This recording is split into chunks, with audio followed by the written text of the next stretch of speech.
9.1 का question number 5 सबसे अच्छा क्वेश्चन है। क्वेश्चन का लेवल कुछ अच्छा है। क्वेश्चन नंबर 6 9.1 का क्वेश्चन नंबर 6 पे थे हम लोग, क्योंकि 5 क्वेश्चन इससे पहले डिस्कस हो चुका था। 6वां नंबर क्वेश्चन देखिए, अच्छा क्वेश्चन है। बोल रहा है कि 1.5 मीटर लंबा एक लड़का 30 मीटर ऊंचे भवन से कुछ दूरी पर खड़ा है। जो इमेजिनेशन में आया उसका पहले फिगर आप ड्रॉ कर लीजिए, तभी आसानी से बन पाएगा। क्या बोला था कि 1.5 मीटर लंबा एक लड़का, कौन एक लड़का है जिसका लंबाई कितना है 1.5 मीटर। बोला 30 मीटर ऊंचे एक भवन से कुछ दूरी पर खड़ा है। मान लेते हैं कुछ दूरी पर यहाँ पर एक भवन है, जमीन पे, दोनों एक ही जमीन पे है, ठीक। इसका ऊंचाई है, पूरे भवन का ऊंचाई 30 मीटर, ठीक। इससे कुछ दूरी पर खड़ा है। बोला है कि जब वह ऊंचे भवन की ओर जाता है तो उसके आंख से शिखर का उन्नयन कोण 30 डिग्री से 60 डिग्री हो जाता है। जब ये लड़का शांत खड़ा नहीं है, अभी यहां था, अब ये भवन की ओर जाने लगा, लेकिन जाने से पहले क्या क्या है कि यहाँ पर एंगल माप लिया है। भवन के शिखर के साथ इसका जो एंगल बन रहा है वो कुछ भी बन रहा हो, लेकिन जब कुछ दूरी तक चल रहा है, क्वेश्चन में दे रहा है कि कुछ दूरी तक चलने के बाद इसका जो एंगल है पहले की अपेक्षा, पहले 30 था, 30 से बढ़ के कितना हो जाता है 60। अब आंख है यहाँ पे, नॉर्मल ड्रॉ करेंगे,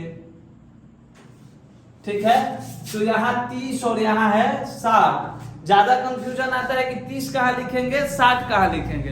तो देखिए सिंपल सा बात है, सिंपल सा फंडा है कि अगर किसी भी चीज को, किसी भी बिल्डिंग को, टावर को, पेड़ को, पोल को अगर जितना दूर से देखेंगे उतने कम सर उठाना पड़ेगा, यानी कि एंगल उतने कम बन रहा है। जितने पास जाएंगे उतनी ज्यादा सर उठाना पड़ेगा, यानी कि एंगल उतने ज्यादा बन रहा है, ठीक है। तो इससे भी समझ में आ गया कि पास वाला एंगल ज्यादा होता है और दूर वाला एंगल कम होता है, ठीक है। तो ये दूर है 30 इसे बिल्डिंग से और 60 पास है। वैसे भी बोला था कि 30 से बढ़कर 60 हो जाता है जब ये कुछ दूरी बिल्डिंग की तरफ जाता है, ठीक है।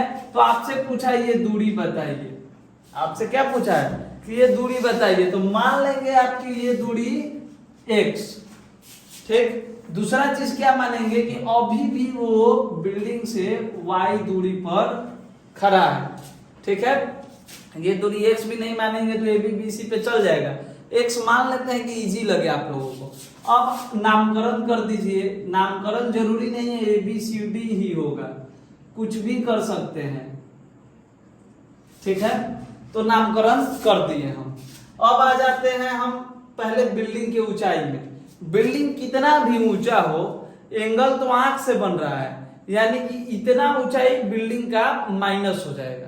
नॉर्मल यहाँ है ना, तो ये ऊंचाई माइनस हो जाएगा, यानी 1.5 मीटर लंबा लड़का है तो AB का जो वैल्यू है, देखिए यहाँ तक पूरा 30 है तो AE 30 है, तो AB जब भी निकालना होगा तो AE में से BE को माइनस कर देंगे। तो AE कितना था 30 और BE है 1.5। क्यों? क्योंकि BE बराबर है DG के। ये नॉर्मल ड्रॉ किया है, नॉर्मल यानी पैरेलल होगा, ठीक है। 30 में से 1.5 घटाएंगे तो आ जाएगा 28.5। तो वो एक्चुअल हाइट हमें मिल गया 28.5, जिसका हमें तलाश था, जिसका यूज करना है। यही तो निकालना, देखना है इस क्वेश्चन में कि यूज किसका करना है। यूज पूरा का पूरा 28.5 का होगा, 30 का नहीं। 30 को हाइट मानिएगा गलत हो जाएगा। यही 30 में से 1.5 क्यों दिया है, ताकि उसको घटाना है, कहीं ना कहीं 1.5 का यूज है। अब एक्चुअल हाइट कितना हो गया 28.5। अब आ जाइए, कोई एक ट्रायंगल ले लीजिए, इन ट्रायंगल ABC, त्रिभुज ABC में, इसमें क्या है, लंब दिया है और आधार ज्ञात करना है, परपेंडिकुलर दिया है, बेस मालूम करना है। ये y है तो ये भी y होगा, ये x है तो ये भी x होगा। आ जाते हैं इसमें ई और ई, लंब और आधार, परपेंडिकुलर और बेस कौन से फॉर्मूले में होता है, tan। tan कितना डिग्री लेंगे, 60 degree. tan 60 degree perpendicular by base यानी AB बाई BC। tan 60 का वैल्यू होता है √3, AB दिया है 28.5 और BC नहीं मालूम है, BC नहीं मालूम है, तो BC निकाल लेंगे। BC कैसे निकलेगा, BC क्रॉस मल्टीप्लिकेशन होके यहाँ आ गया और √3 चल गया BC के जगह पे, एक्सचेंज कर लिया ये लोग। जब भी ऐसे देखेंगे तो रेशनलाइज कर देंगे, परिमेयकरण कर देंगे, आ रहा है ना साफ साफ। √3 से नीचे गुना √3 से ऊपर गुना, मतलब 28.5 √3 बाई में √3 गुना होगा तो 3 से कटा देंगे, 3 9 27, 3 5 15 यानी कि 9.5 √3 आ गया आपका y का वैल्यू। y का वैल्यू कितना आ गया, 9. y का वैल्यू कहिए या BC का वैल्यू कहिए, आ गया 9.5 √3 यानी कि y का वैल्यू आ गया 9.5 √3।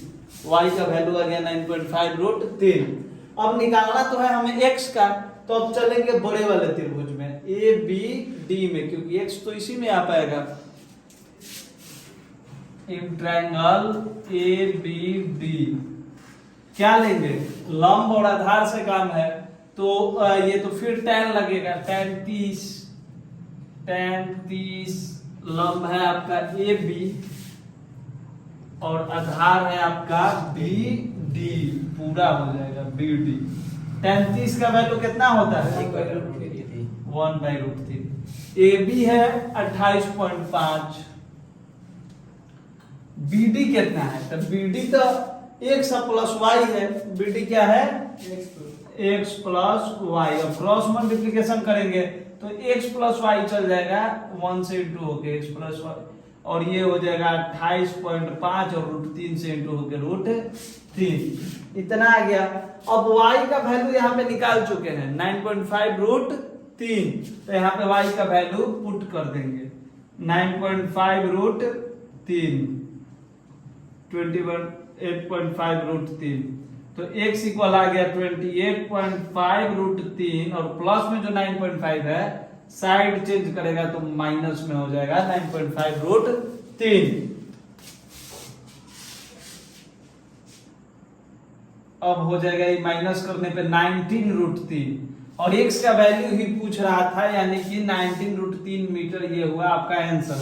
क्योंकि क्वेश्चन क्या पूछ रहा था कि ये लड़का कितना दूर आगे बढ़ा है। हम लोग शुरू में ही मान लिए थे कि x दूरी तय किया है लड़का जब 30 से 60 कोण हो जाता है, यानी x का वैल्यू फाइंड करना था। क्या किए शुरू में, छोटा वाला त्रिभुज ले लिए, इसको y मान लिए, पहले तो हाइट निकाल लिए, 30 में से 1.5 घटा के 28.5, छोटा y और tan 60 से y का वैल्यू निकल गया।